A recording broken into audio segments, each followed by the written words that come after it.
So we have completed molar conductivity जिसको हम लोग लैम्डा एम से लिखते हैं. Now we are going to equivalent conductivity जिसको हम लोग लैम्डा इक्विवेलेंट से लिखेंगे. ठीक है. अब यहाँ पर क्या होती है, it represent conductance of all the ion produce by one equivalent of electrolyte in a given volume of solution. सारी चीज़ें सेम एज मोलर कंडक्टिविटी होंगी. इंस्टेड ऑफ वन मोल यहाँ पर हमारे पास क्या होगी, वन इक्विवेलेंट होगी. ठीक है. और यहाँ पर जो वॉल्यूम हमारे पास होगी वो भी क्या होगी, V centimetre cube of solution. जिस तरह कंडक्टिविटी में we were talking about only 1 centimetre cube of solution, यहाँ पर हम लोग बात करेंगे V centimetre cube of solution. जो इसका फॉर्मूला हमारे पास निकल के आता है सेम एज मोलर कंडक्टिविटी होता है K इंटू 1000 अपॉन, वहाँ पर M थी, यहाँ पर हमारे पास क्या होगी, N होती है. N मीन्स नॉर्मेलिटी होती है. और जो 1000 अपॉन N हमारे पास है ये क्या डिनोट करता है, ये वॉल्यूम होता है इन ml और सेंटीमीटर क्यूब, जिसमें एक इक्विवेलेंट प्रेजेंट होते हैं. ये भी हमारे पास क्या है, वॉल्यूम हमारे पास है, किस में है, ml में है या फिर सेंटीमीटर क्यूब में होता है, जिसमें वन इक्विवेलेंट आयन्स आपके पास प्रेजेंट होंगे. जो इसकी हमारे पास एसआई यूनिट होती है वो क्या होती है, मोह सेंटीमीटर स्क्वायर पर इक्विवेलेंट या फिर साइमन सेंटीमीटर स्क्वायर पर इक्विवेलेंट. जो इसका यूनिट हमारे पास होता है, it is use for the identification कि हमारे पास ये मोलर कंडक्टिविटी है या फिर इक्विवेलेंट कंडक्टिविटी गिवन है क्वेश्चन में. नाउ वी हैव नॉर्मेलिटी, क्योंकि आप सोचो कि नॉर्मेलिटी का फॉर्मूला क्या होता है. जैसे हमारे पास मोलैरिटी होती है moles upon volume of solution in litre, उसी तरह नॉर्मेलिटी हमारे पास होती है number of equivalents upon volume of solution in litre. यहाँ पर आप जानते हो कि नंबर ऑफ इक्विवेलेंट्स क्या होता है, मोल्स इनटू वैलेंसी फैक्टर के बराबर होता है upon volume of solution in litre. Number of equivalents क्या होती है, मोल इनटू वैलेंसी फैक्टर. ठीक है. तो आपने देखा कि mole upon volume of solution in litre क्या है, मोलैरिटी हो गई. इसका मतलब नॉर्मेलिटी जो होती है वो मोलैरिटी इनटू वैलेंसी फैक्टर के बराबर हो गई. क्लियर है. तो यहाँ से आप अगर आपके पास मोलैरिटी हो और उसमें वैलेंसी फैक्टर आपने मल्टीप्लाई कर दोगे तो आपके पास नॉर्मेलिटी की वैल्यू जो होगी वो आ जाएगी. ठीक है. क्लियर है. नॉर्मेलिटी हमारे पास होती है molarity into valency factor. Always remember n equals to m है यहाँ पर, इनटू वैलेंसी फैक्टर है. इसको आपको याद करना है क्योंकि आप आगे कंफ्यूज हो सकते हो. अब आता है very important relation between molar conductivity and equivalent conductivity के बीच में क्या रिलेशन होता है. तो पहले आप लिखोगे formula of molar conductivity K into 1000 upon M होती है, और इक्विवेलेंट की हमारे पास क्या होती है, K इंटू 1000 अपॉन N. आप दोनों को डिवाइड कर दो, सिंपली आपने डिवाइड कर दिया, K इंटू 1000 जो होगा वो कैंसिल आउट हो जाएगा. तो आपके पास क्या आती है, molar conductivity upon equivalent conductivity equals to N upon M हो गया. आप जानते हो नॉर्मेलिटी हमारे पास किसके बराबर होती है, मोलैरिटी इनटू वैलेंसी फैक्टर के बराबर होती है. तो मोलैरिटी से मोलैरिटी कैंसिल आउट हो गया, तो what we will get, molar conductivity equals to equivalent conductivity into valency factor. ठीक है. ये बहुत ही इंपॉर्टेंट है, आपको ये चीज़ याद करनी होगी. जब भी आपने बोला नॉर्मेलिटी जो होती है वो मोलैरिटी इनटू वैलेंसी फैक्टर के बराबर होती है, बट जब भी आप कंडक्टिविटी पे आओगे तो यहाँ पर मोलर कंडक्टिविटी जो होती है वो equivalent conductivity into valency factor के बराबर होती है. अब बच्चे जो होते हैं वो पढ़ के आए होते हैं नॉर्मेलिटी के बारे में, तो वहाँ से वो क्या कर देते हैं, बहुत बार वो कर देते हैं माइनर से मिस्टेक. वो सोचते हैं कि जिस तरह normality equals to molarity into valency factor होती है, उसी तरह जो इक्विवेलेंट कंडक्टिविटी होगी वो molar conductivity into valency factor होगी. तो ये नहीं होता है. आपको ये डिफरेंस जो होगा हमेशा दिमाग में रखना होगा कि यहाँ पर molar conductivity equivalent conductivity into valency factor के बराबर होती है. ठीक है. वैलेंसी फैक्टर जिसे हम लोग बहुत बार एन फैक्टर भी बोलते हैं, ये होता क्या है, अगर आपने सॉल्ट लिया, सॉल्ट के लिए हमारे पास क्या होती है, ईदर टोटल पॉजिटिव चार्ज और टोटल नेगेटिव चार्ज, या फिर आप जितने पॉजिटिव चार्ज है उसको ले लो या फिर आप नेगेटिव चार्ज है उसको ले लो. और आयन के लिए हमारे पास क्या होती है, सिंपली जो मैग्नीट्यूड ऑफ चार्ज आपके आयन पे होता है आप उसको ले लोगे. आपको सिर्फ मैग्नीट्यूड लेनी है, आपको साइन नहीं लेना होता है. कभी भी वैलेंसी फैक्टर में साइन अकाउंट नहीं करते हैं. Magnitude of charge present on that atom, मान लो आपके पास कार्बोनेट है तो कार्बोनेट का फॉर्मूला होता है CO3-2। तो यहाँ पर जो -2 होता है वो आपका चार्ज हो गया, बट आपको you have to take valency factor में आपको क्या लेना होता है, केवल और केवल मैग्नीट्यूड। तो यहाँ पर क्या हो जाएगा 2, तो इसकी वैलेंसी फैक्टर हमारे पास क्या हो गया 2 हो गया। ठीक है, एसिड के लिए हमारे पास वैलेंसी फैक्टर क्या होते हैं, number of replaceable H+ ion, जितने number of replaceable H+ ion होते हैं। ठीक है, बेस के लिए हमारे पास क्या होते हैं, number of replaceable OH- ions होते हैं। ठीक है, क्लियर है।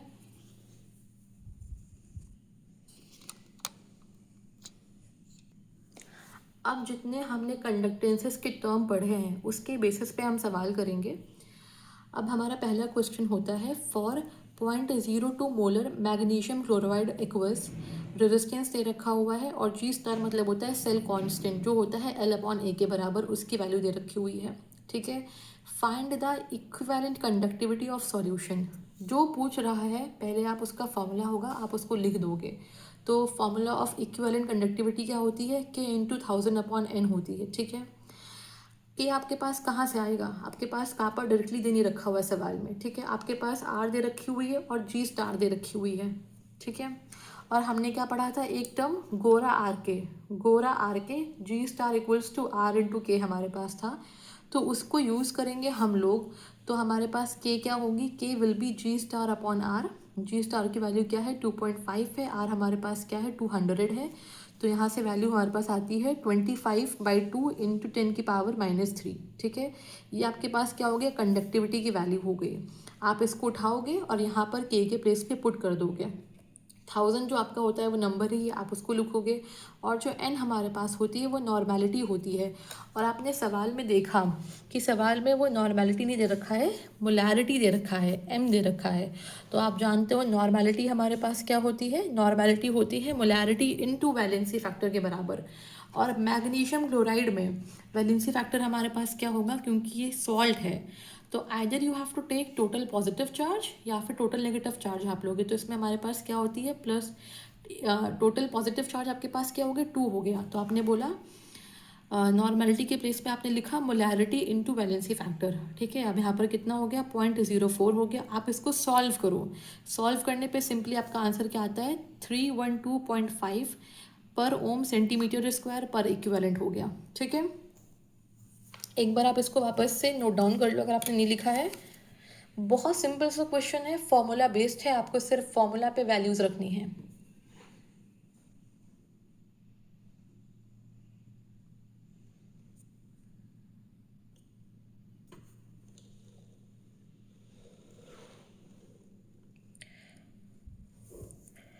Now we are going to do the next question. क्या है, the resistivity of 0.8 molar K2SO4 aqueous.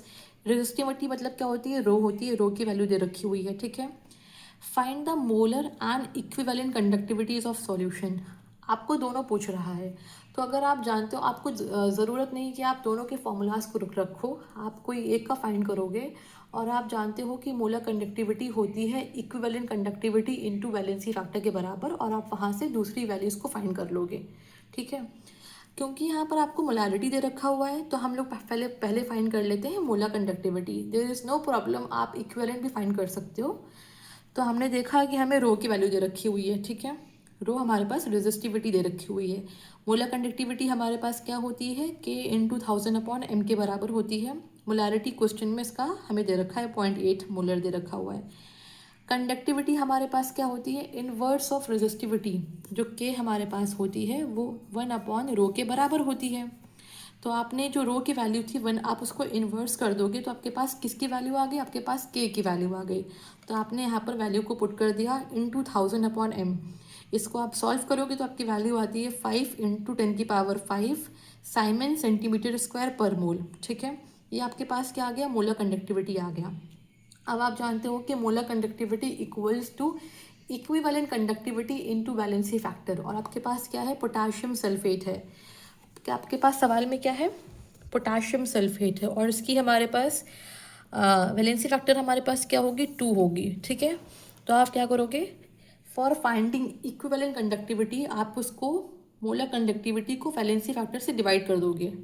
तो आपके पास क्या हो गया 5 × 10⁵ 5/2, तो ये क्या आता है 2.5 10⁵ होती है, साइमन सेंटीमीटर स्क्वायर पर इक्विवेलेंट आ गया।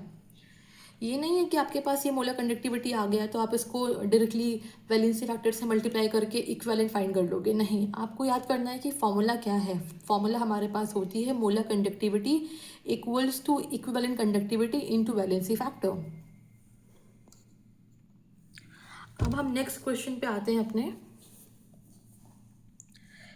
सवाल दे रखा हुआ है 0.4 मोलर Ag(3) मतलब silver nitrate aqueous has field which has resistance of 100 ohms and conductivity मतलब कापा दे रखा हुआ है 2.8 साइमन पर मीटर। ठीक है, when in the same cell, अगर हमने सेम सेल रखा, जैसे भी वर्ड आएगा सेम सेल, इसका मतलब G* जो हमारे पास होगी वो सेम हो जाएगी। Calcium chloride aqueous has field, the resistance become 140, जो रेजिस्टेंस हमारे पास है वो 140 ओम हो गया। तो पूछ रहा है molar conductivity of 0.5 molar calcium chloride, जो आपने बाद में ऐड किया है उसकी मोलर कंडक्टिविटी पूछ रहा है। ठीक है, अभी मैंने आपको बताया था कि न्यूमेरिकल पर्पस के लिए हमेशा आपको देखना होता है कि जो वैल्यूज़ होती हैं, फॉर एग्जांपल मोलर कंडक्टिविटी में हम लोग क्या करते थे, K × 1000/m। 1000/m हमारे पास क्या थी, volume in solution for 1 cm³ of solution हमारे पास थी। ठीक है, बट आप वो देखते हो कि वो किस में होती है, सेंटीमीटर क्यूब में होती है, और उसके लिए आपको कापा किस में चाहिए होता है, साइमन सेंटीमीटर में चाहिए होता है। ठीक है, बट यहाँ पर कंडक्टिविटी के सवाल में आपको जो साइमन, जो आपके पास जो कापा है वो क्या दे रखा हुआ है, साइमन पर मीटर दे रखा हुआ है। तो मैंने आपको नोट भी करवाया था कि जब भी आपके पास मोलर कंडक्टिविटी के सवाल में कापा आपको मीटर में दे रखा होगा तो आप वहाँ पर उसको अलग फॉर्मूला को यूज़ करोगे, और वो फॉर्मूला हमारे पास क्या थी, सेम फॉर्मूला K × 1000/m को आप 10⁶ से डिवाइड कर रहे थे। मैं आपको दिखा देती हूँ कि आपको एक बार रिकॉल हो जाएगा।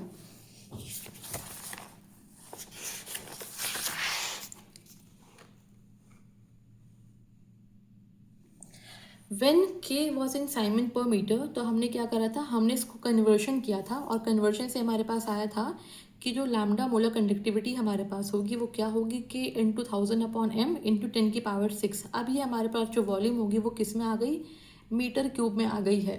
ठीक है, तो ये कब देखना होता है, जब हमारे पास जो कंडक्टिविटी होगी, जो कापा होगी वो साइमन पर मीटर में होगी। अगर साइमन पर सेंटीमीटर में होगी तो आप सिंपली इस फॉर्मूला को यूज़ कर लोगे, K × 1000/m वाले को आप सिंपली यूज़ कर लोगे।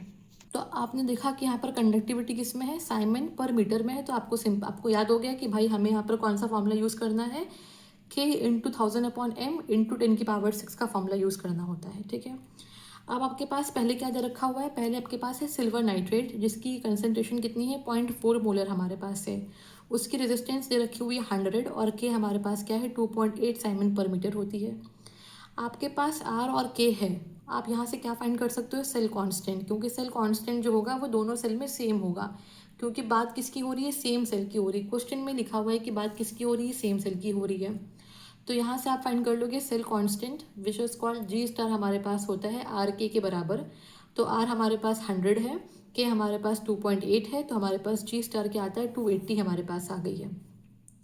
इसका मतलब जो सेकेंड सेल आपने यूज़ किया है, ठीक है, जो कैल्शियम क्लोराइड की हमारे पास 0.5 मोलर हमने यूज़ किया है, उसमें R2 गिवन है 140, और जो कापा कंडक्टिविटी हमारे पास है हमें वो लेके आनी है, वो हमें लेके आनी है। अब हम लोग उसको कैसे लेके आएंगे, क्योंकि G* सेम हमारे पास होगा, दोनों सवालों में G* क्या होगा, सेम होगा। फ्रॉम G* हम लोग ला सकते हैं RK, G* equals to RK होता है, तो K2 हमारे पास क्या होगा, G*/R हो गया। G* कितनी थी, 280 हमारे पास थी, यहाँ पर रखेंगे 280 को, अपॉन R हमारे पास सेकेंड सेल में कितनी है, 140 है, तो यहाँ पर K2 की वैल्यू क्या आ गई, कंडक्टिविटी क्या आ गई, 2 आ गई हमारे पास। इसका मतलब यहाँ पर जो K2 हमारे पास हो गया वो 2 हो गया।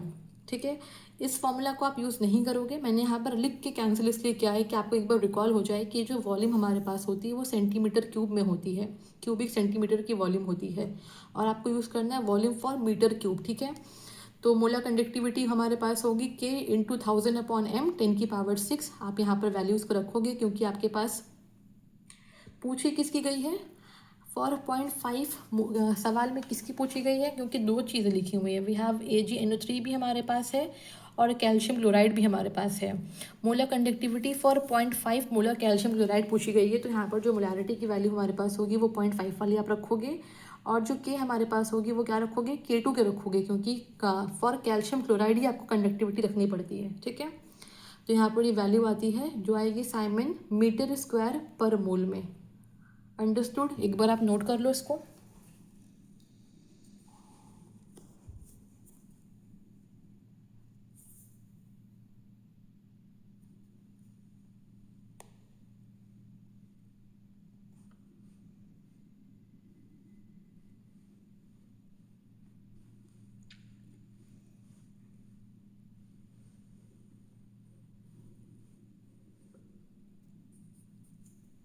अब हम नेक्स्ट क्वेश्चन पे आते हैं।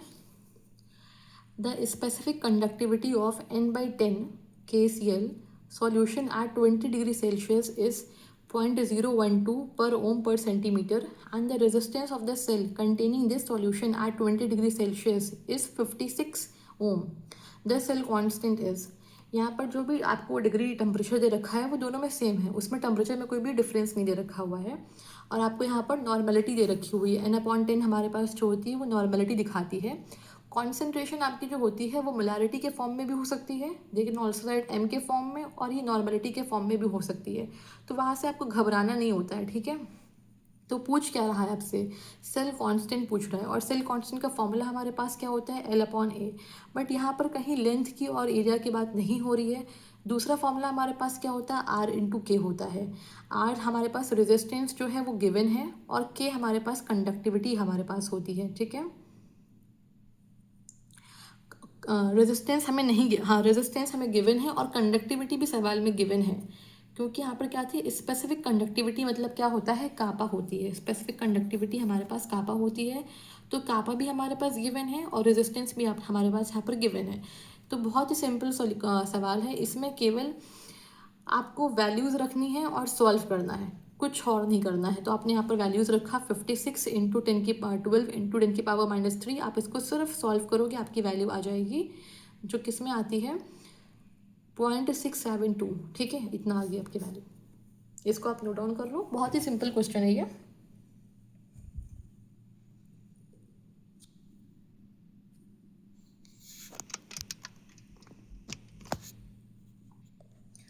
अब हम लोग क्या पढ़ेंगे, हम लोग पढ़ेंगे फैक्टर्स अफेक्टिंग इलेक्ट्रोलाइटिक कंडक्टेंसेस। हमने क्या पढ़ा, इलेक्ट्रोलाइटिक कंडक्टेंस में हमने क्या पढ़ा, रेजिस्टिविटी होती है, कंडक्टिविटी होती है, मोलर कंडक्टिविटी होती है, और इक्विवेलेंट कंडक्टिविटी हमारे पास होती है। तो कौन कौन से फैक्टर्स इनको अफेक्ट करते हैं।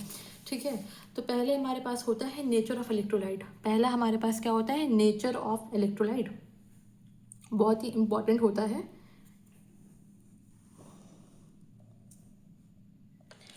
नेचर में आप क्या पढ़ते हो, जो स्ट्रॉन्ग इलेक्ट्रोलाइट हमारे पास होती है they have a greater conductance than the weak one. जो भी हमारे पास स्ट्रॉन्ग होगी उसकी कंडक्टेंस जो होगी हमेशा ज़्यादा होती है वीक के कंपैरिजन में। क्यों, क्योंकि जो स्ट्रॉन्ग इलेक्ट्रोलाइट्स हमारे पास होते हैं वो एक्वस सॉल्यूशन में 100% डिसोसिएट हो जाते हैं। तो जो उनका अल्फ़ा होता है, जिसको हम लोग बोलते हैं डिग्री ऑफ डिसोसिएशन, वो 100% होती है। मतलब आपने स्ट्रॉन्ग लिया है, वो अपने आयंस में पूरा का पूरा टूट जाएगा, तो नंबर ऑफ़ आयंस जो होंगे वो बढ़ जाएंगे। नंबर ऑफ़ आयंस बढ़ जाएंगे तो कंडक्टिविटी जो हमारे पास होती है वो अपने आप से ही बढ़ जाती है। वीक के केस में हमारे पास क्या होती है, अल्फ़ा 100 से बहुत बहुत बहुत कम होती है। तो इसमें क्या होगा, नंबर ऑफ़ आयंस हमारे पास जो होंगे वो लेस होंगे। नंबर ऑफ़ आयन ही कम हो जाएंगे तो आपकी कंडक्टिविटी अपने आप से कम हो जाती है। ठीक है, इसी में हमारे पास एक चीज़ और होता है, नेचर में ही हमारे पास नंबर भी होता है, क्योंकि आपने देखा नंबर ऑफ़ आयंस पे भी डिपेंड कर रहा है। तो अगर मान लो स्ट्रॉन्ग में ही आपके पास HCl हो गया, HNO3 हो गया, H2SO4 हो गया, सारे के सारे स्ट्रॉन्ग हो गए आप तो, लेकिन इसमें भी आप नंबर ऑफ़ आयंस देखोगे, HCl में हमारे पास कितने हैं, 2 हैं, HNO3 में हमारे पास कितने हैं, 2 हैं, H2SO4 में नंबर ऑफ़ आयंस कितने हैं, हमारे पास 3 हैं। तो इसमें भी जो कंडक्टिविटी हमारे पास होगी स्ट्रॉन्ग की वीक से ज़्यादा होती है, और स्ट्रॉन्ग में किसकी मैक्सिमम होगी, जिसके मोर नंबर ऑफ़ आयंस होंगे। ठीक है, तो हमारे पास it will have the more conductivity than both of these. ठीक है, तो आपने एक टर्म पढ़ लिया, फैक्टर्स आपने पढ़ लिया किसका, नेचर ऑफ इलेक्ट्रोलाइट के बारे में। ठीक है, दूसरी हमारे पास होती है अबाउट इंटर आयनिक अट्रैक्शन। जिसको हम लोग शॉर्ट में IIA भी लिखते हैं। इंटरआयनिक अट्रैक्शन का मतलब क्या होता है? अगर मॉलिक्यूल्स के बीच में आयनिक अट्रैक्शन बहुत ज़्यादा होगा तो सिंपल सी बात है वो फ्रीली मूव नहीं कर पाएंगे। अट्रैक्शन इतना ज़्यादा है कि वो मूव ही नहीं कर पा रहे हैं। मूव नहीं कर पा रहे तो जो उनकी मोबिलिटी होती है, वेलोसिटी होती है, स्पीड होती है, वो अपने आप से कम हो जाएगी। और अगर वो मूव ही नहीं कर पा रहे, दौड़ ही नहीं पा रहे, तो वो कंडक्टेंस जो होगी वो अपने आप से ही कम हो जाती है। तो अगर अट्रैक्शन ज़्यादा होगा तो मोबिलिटी और कंडक्टेंस अपने आप से कम हो जाएंगे। ठीक है। थर्ड हमारे पास होता है फैक्टर जो होती है विस्कोसिटी ऑफ सॉल्वेंट। आपने जो सॉल्वेंट लिया है वो विस्कस है या नहीं है। विस्कस का मतलब क्या होता है, विस्कोसिटी क्यों लिया गया। आपने मान लिया आपने कोई सॉल्यूशन लिया, ठीक है, उसमें सॉल्वेंट है, एक बार पानी और एक बार आपने लिया है ग्लिसरीन। तो आपने बोला कि एक जब जिसमें आपने ग्लिसरीन लिया है तो ग्लिसरीन अगर आपकी glycerine is having the more viscosity, वहाँ पर मूवमेंट ऑफ जो आयंस होंगे वो कम हो जाते हैं। तो विस्कोसिटी ज़्यादा होगी तो जो मोबिलिटी होती है आयन की विस्कस सॉल्वेंट में वो अपने आप से कम हो जाएगी। अब मूवमेंट कम हो गई मतलब कंडक्टेंस अपने आप से कम हो गया। तो ग्लिसरीन के कंपैरिजन में कंडक्टेंस वाटर में ज़्यादा होती है। तो इसका मतलब अगर आपने विस्कोसिटी इंक्रीज कर दी तो जो मोबिलिटी होगी वो कम हो जाएगी, मोबिलिटी कम होगी तो कंडक्टेंस भी अपने आप से कम हो जाएगी। ठीक है।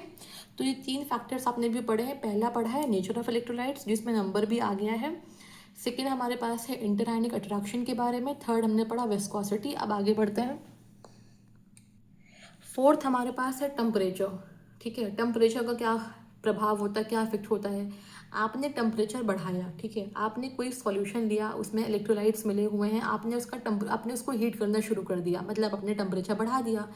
टेम्परेचर बढ़ेगी तो क्या बढ़ता है, जब भी टेम्परेचर बढ़ेगी तो हमेशा काइनेटिक एनर्जी जो होती है वो बढ़ती है। काइनेटिक एनर्जी बढ़ेगी मतलब जो मॉलिक्यूल्स होंगे, जो आयंस होंगे, मॉलिक्यूल डिसोसिएट होते हैं आयंस में, और जो आयंस होंगे वो दूर दूर मूव करेंगे। अगर आयन दूर दूर मूव करे तो इसका मतलब क्या हो रही है, उनकी मोबिलिटी जो है वो बढ़ जा रही है। मोबिलिटी बढ़ गई तो कंडक्टेंस बढ़ गई।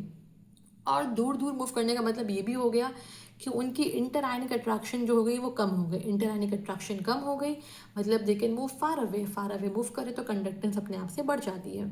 ठीक है। और हमने ये पहले भी पढ़ा था कि इलेक्ट्रोलाइटिक कंडक्टेंसेस में टेम्परेचर बढ़ाने पे कंडक्टेंस बढ़ जाते हैं। ठीक है। फिफ्थ हमारे पास बहुत ही इंपॉर्टेंट फैक्टर होता है which is hydration of ions. Hydration का मतलब क्या होता है, एसोसिएशन विथ वाटर मॉलिक्यूल। आपके पास मान लो कोई आयन है और इसके ऊपर बहुत सारे वाटर के मॉलिक्यूल आके जुड़ गए हैं, तो हम लोग इसको बोलते हैं, जहाँ पर एसोसिएशन हो गया उसको बोलते हैं हाइड्रेशन हो गया। ठीक है। हाइड्रेशन, अगर आपने बोला कि हाइड्रेशन बढ़ रही है तो हाइड्रेशन बढ़ने से आप देखो कि जो इफेक्टिव साइज़ होती है आयन की, मतलब वाटर मॉलिक्यूल के अटैचमेंट के बाद जो साइज़ हमारे पास हो रही है वो बढ़ जा रही है।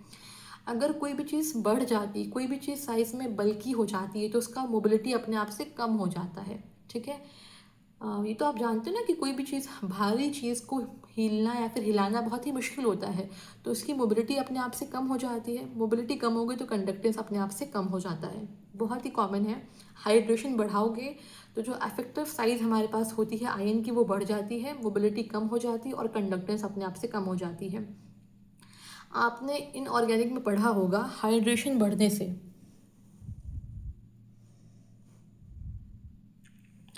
हाइड्रेशन और एक्चुअल साइज में, यहाँ पर हमने जो पढ़ा था वो क्या थी, यहाँ पर थी इफेक्टिव साइज मतलब हाइड्रेशन के बाद।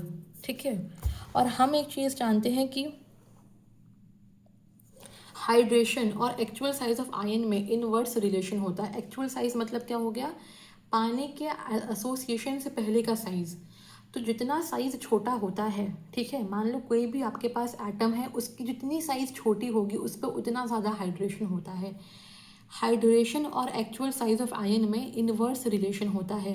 एक्चुअल साइज जितनी कम होगी उस पर उतना ज़्यादा हाइड्रेशन हमारे पास होता है। अब हम लोग इसको एग्जाम्पल के थ्रू समझेंगे और ये बहुत ही पेटेंटेड एग्जाम्पल है, बहुत ही कॉमन एग्जाम्पल है, ये बहुत बार क्वेश्चंस में पेपर में आ चुका है। तो अगर हम लोग पहले यहाँ पर एग्जाम्पल किसके बारे में है, अबाउट मोबिलिटी के बारे में है और कंडक्टेंस के बारे में। अगर मोबिलिटी बढ़ेगी तो सिंपल सी बात है कंडक्टेंस बढ़ जाती है। ठीक है। अगर आप लिथियम का जो होता है, लिथियम की आप सीरीज़ में आओगे तो lithium, sodium, potassium, rubidium, caesium होती है। ठीक है।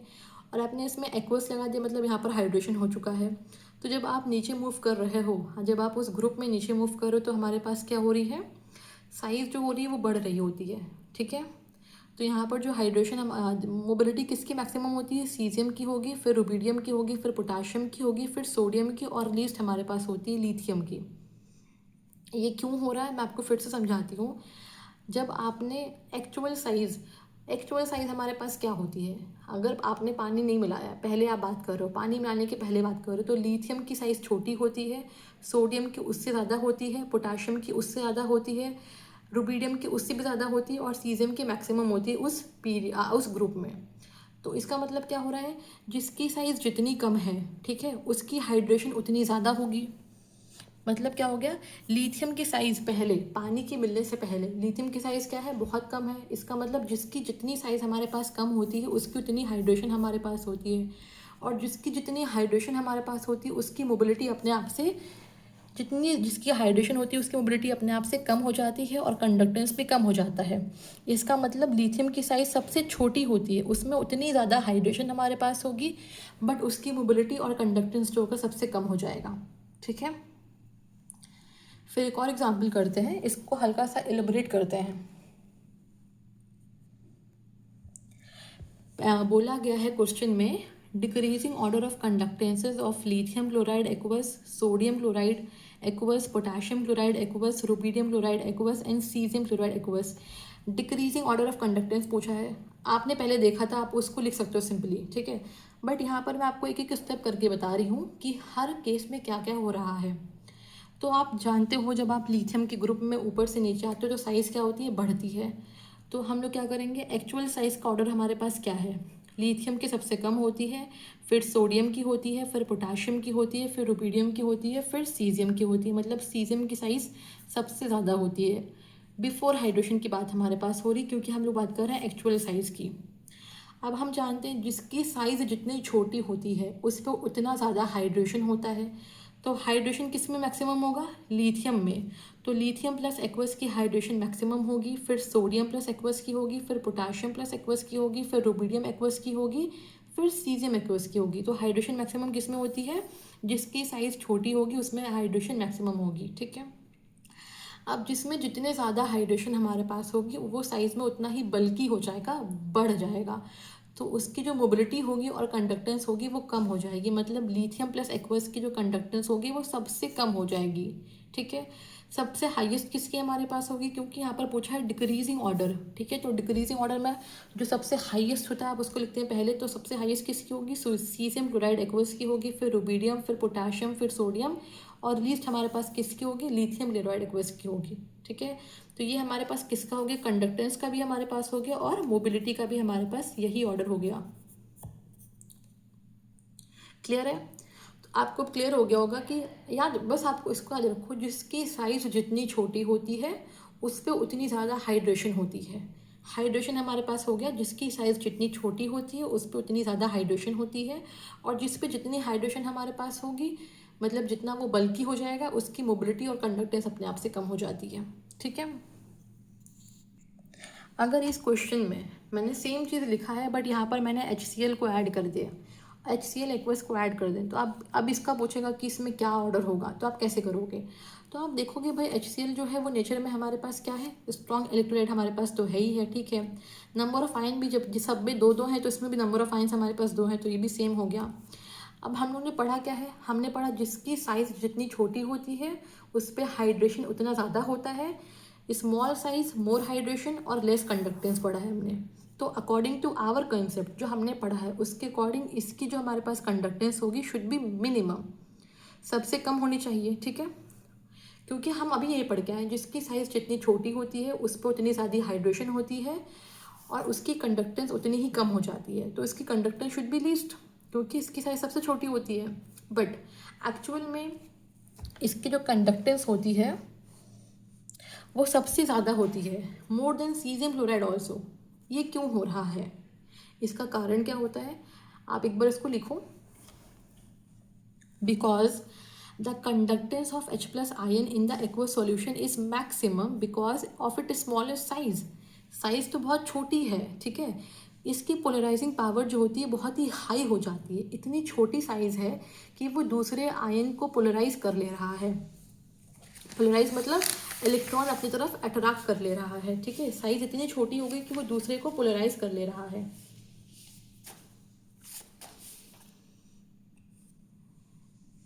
So the transfer of H plus ion from one water molecule to other water molecule occur very fast. तो जब हम लोग हाइड्रेशन में क्या बात करते हैं, अटैचमेंट विथ वाटर मॉलिक्यूल या फिर एसोसिएशन विथ वाटर मॉलिक्यूल, तो बिकॉज इसकी साइज़ बहुत ही स्मॉल होती है, ये इलेक्ट्रॉन को अपनी तरफ अट्रैक्ट कर लेता है। इस वजह से transfer of H plus ion जो होती है एक वाटर मॉलिक्यूल से दूसरे वाटर मॉलिक्यूल में बहुत ही फास्ट होती है।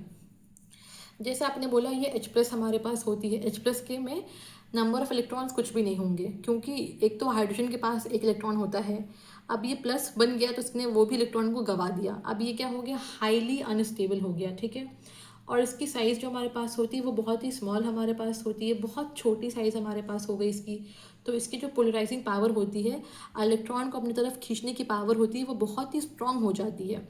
तो वो देखता है कि वाटर के पास यहाँ ऑक्सीजन पे 2 lone pair of electrons available होते हैं, तो ये इसको अपनी तरफ अट्रैक्ट करता है, लोन पेयर को अपनी तरफ पोलराइज करता है। तो ये क्या करता है, यहाँ से आके यहाँ से एसोसिएशन करता है और अपनी तरफ इसको पोलराइज करता है। तो जब यहाँ पर आके इसने बना तो यहाँ पर हमारे पास क्या बन गई, हाइड्रोनियम बन गई। तो H प्लस आयन कभी भी वाटर मॉलिक्यूल में H प्लस के फॉर्म में नहीं होता है, हमेशा वो हाइड्रोनियम फॉर्म करता है। अब आपने देखा कि हाइड्रोनियम पे ऑक्सीजन पे हमारे पास क्या आ गया, पॉजिटिव चार्ज आ गया, क्योंकि इसने अपना लोन पे यहाँ पर शेयर किया है, इसको दिया है। और इलेक्ट्रोनेगेटिव एटम पे पॉजिटिव चार्ज आना वो इसको अनस्टेबल कर दे रहा है, इसको हाईली अनस्टेबल कर दे रहा है। तो ये क्या कर रहा है, अपने बाजू वाले हाइड्रोजन से इलेक्ट्रॉन को अपनी तरफ फिर से खींच रहा है। तो यहाँ से वो अपनी क्या कर रहा है, इलेक्ट्रॉन को अपनी तरफ खींच रहा है। तो अब इस पर क्या होगी, फिर से इस वाले H पे हमारे पास पॉजिटिव चार्ज आएगी। ये H हमारे पास जो होगा वो बाजू वाले वाटर से बगल वाले ऑक्सीजन से फिर से इलेक्ट्रॉन को अपनी तरफ खींचता है। और ये जो सीरीज़ होती है वो ऐसे ऐसे घूमती रहती है, पूरे के पूरे में ऐसे चलती रहेगी, ठीक है। तो इसका मतलब क्या हो गया, क्योंकि इसकी साइज़ बहुत छोटी होती है, इसकी पोलराइजिंग टेंडेंसी बहुत हाई होती है, तो जो ट्रांसफ़र हमारे पास हो रहा है यहाँ से यहाँ, यहाँ से यहाँ, H प्लस आयन का जो होता है एक वाटर मॉलिक्यूल से दूसरे वाटर मॉलिक्यूल में बहुत ही तेज़ी से होता है, ठीक है। इस वजह से, क्योंकि इसकी मोबिलिटी जो हमारे पास है वो बहुत तेज़ी से हो रही है, इस वजह से इसकी कंडक्टेंस सबसे हाई हो जाती है। ये आपका एक्सेप्शन में आता है, ठीक है, बहुत ही इंपॉर्टेंट है। HCl की हाईएस्ट हो जाती है, आप इसको नोट डाउन कर लो, वेरी इंपॉर्टेंट कंसेप्ट।